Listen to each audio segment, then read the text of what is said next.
रोहिणी इलाके में हुआ ये बम धमाका बहुत चिंता करने वाला है कि त्योहारों से एन पहले, जब त्योहारों के अवसर पर लोग जगह जगह असेंबल हो रहे हैं, मार्केट्स में भीड़ है, बहुत सारी एक्टिविटीज़ हो रही हैं, दिवाली मिलन चल रहे हैं अलग अलग जगहों पे, वैसे भी मार्केट्स में लगातार भीड़ बढ़ रही है और बढ़ेगी।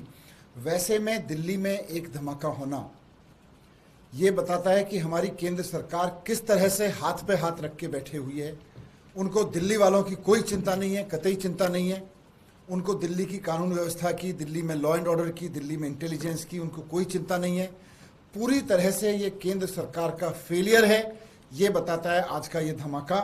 दिल्ली के लोगों की चिंता का विषय यह है कि आज जब ये ब्लास्ट हुआ और उस समय जिस समय टीवी पर ये न्यूज़ देख रहे थे लोग, सोशल मीडिया पे लोग देख रहे थे कि अभी अभी ब्लास्ट हुआ है, उसी समय लोग अखबारों में कल की खबर भी पढ़ रहे थे कि कल शाम भी दिल्ली में खुलेआम फायरिंग हुई है और एक गोली नहीं चली है, 60 राउंड फायरिंग हुई है वेलकम इलाके में, वेलकम कॉलोनी में।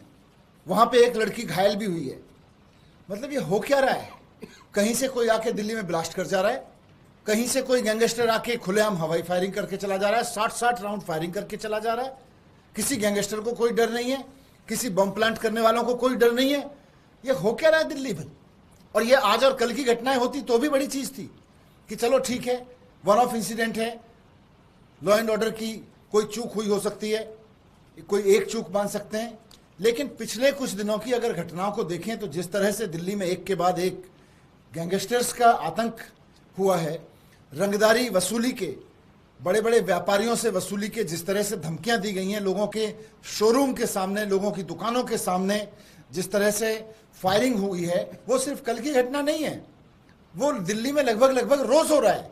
ये चल क्या रहा है दिल्ली में? केंद्र सरकार को जरा अंदाजा भी है कि उसके जिम्मे क्या है? भारतीय जनता पार्टी को जरा भी आभास है कि दिल्ली के लोगों ने उसको लॉ एंड ऑर्डर की जिम्मेदारी दी हुई है? दिल्ली की लॉ एंड ऑर्डर की जिम्मेदारी भारतीय जनता पार्टी की है। दिल्ली पुलिस भारतीय जनता पार्टी के हाथ में है। दिल्ली में पुलिस नहीं संभल रही, लॉ एंड ऑर्डर नहीं संभल रहा भारतीय जनता पार्टी से। और भारतीय जनता पार्टी दिन रात क्या कर रही है? दिन रात भारतीय जनता पार्टी केवल और केवल दिल्ली के लोगों के काम रोकने पे लगी हुई है। केवल और केवल इसमें लगी हुई है कि अरविंद केजरीवाल जी ने फ्री बिजली जो कर रखी है, इसको कैसे रोक दिया जाए।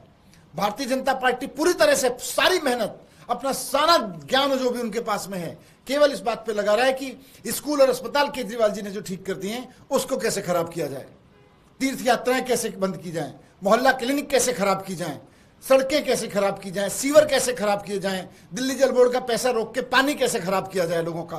भारतीय जनता पार्टी इसमें लगी हुई है।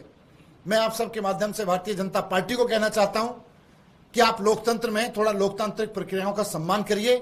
आपको दिल्ली के लोगों ने पुलिस के जरिए लॉ एंड ऑर्डर ठीक करने की जिम्मेदारी दी है। आपको दिल्ली के लोगों ने पुलिस को संभालने की जिम्मेदारी दी है। अगर आपको कुछ आता है तो पुलिस को संभालिए, नहीं तो इस्तीफा दे दीजिए।